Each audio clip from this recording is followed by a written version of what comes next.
কয়েকদিন ধরে বানভাসী ঘাটাল, আর সেই বানভাসী ঘাটালে বেশ কয়েকদিন ধরে দেখা যাচ্ছে একাধিক প্রশাসনের আধিকারিকরা আসছেন, তারা ঘুরে দেখছেন, খতিয়ে দেখছেন, বন্যা কবলিত এলাকার মানুষকে ত্রাণ সামগ্রী দিচ্ছেন।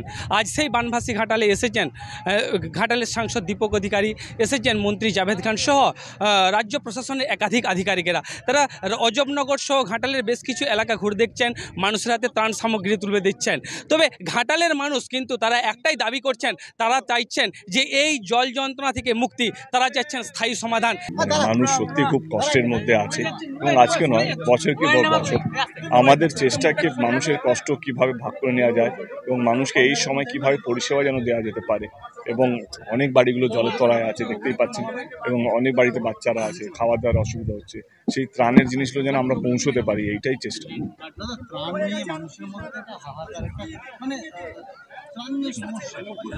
দেখুন, এটা সত্যি, কারণ কতগুলো মানুষ, কতগুলো বাড়ি জলের তলায় আছে, কিন্তু আমাদের চেষ্টাকে যেই বাড়িগুলো পৌঁছতে পারেন, যেই বাড়িগুলো থেকে আক্ষেপ বা কষ্ট আছে, সেই বাড়িগুলো পৌঁছে তাদের আক্ষেপ, তাদের ক্ষোভটা, তাদের কষ্টটা যেন আমরা ভাগ করে নিতে পারি। কাল থেকে আবার নিম্নচাপের গ্রুপটি আবার জল বাড়ার আশঙ্কা তৈরি হচ্ছে। তো এইটা তো প্রকৃতির জিনিস, এখানে তো আমাদের কারোর কিছু করার নেই। মানে ইটস সামথিং যেটা ন্যাচারাল ক্যালামিটিস, মানে যেখানে কোনো সরকার, কোনো মানুষ, কোনো প্রশাসন, কোনো মন্ত্রী কিছু করতে পারবে না। আমি শুধু ঘাটালবাসীদেরকে একটাই কথা বলতে চাই, যেমন জাভেদদা এসছে, এবং জাভেদদার সঙ্গে প্রথম দিন যখন এসেছিলাম, এখানে কী কী অ্যাসেসমেন্ট হয়েছে, এখানে বোর্ড দরকার ছিল, ত্রিপল দরকার ছিল, যেই জিনিসগুলো জাভেদদাকে আমি তখনই ফোন করি এবং জাভেদদা তখনই স্যাংশন করে, এবং তিনি কথা দিয়েছিলেন আমিও যাবো।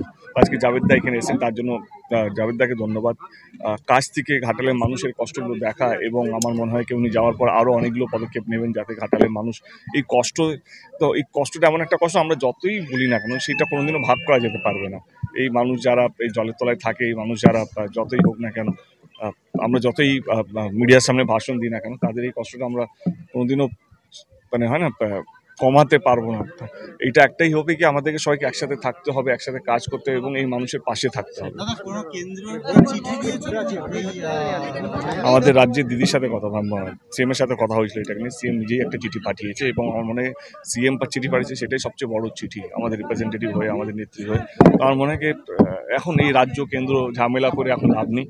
এখন যেটা দরকার সেটা হচ্ছে মানুষকে কিভাবে আমরা মানুষকে কীভাবে এই কষ্ট থেকে বাঁচাতে পারি, কি কষ্ট কতটা মানে যেই যন্ত্রণার মধ্যে আছে সেইখান থেকে কীভাবে পার করতে পারি, সেটাই আমাদের লক্ষ্য হওয়া উচিত। এখন দেখা যায় ঘাটালের মানুষের এই দাবি কবে পূরণ হয়। পশ্চিম মেদিনীপুরের ঘাটাল থেকে অসীম বেরা, TV9 বাংলা।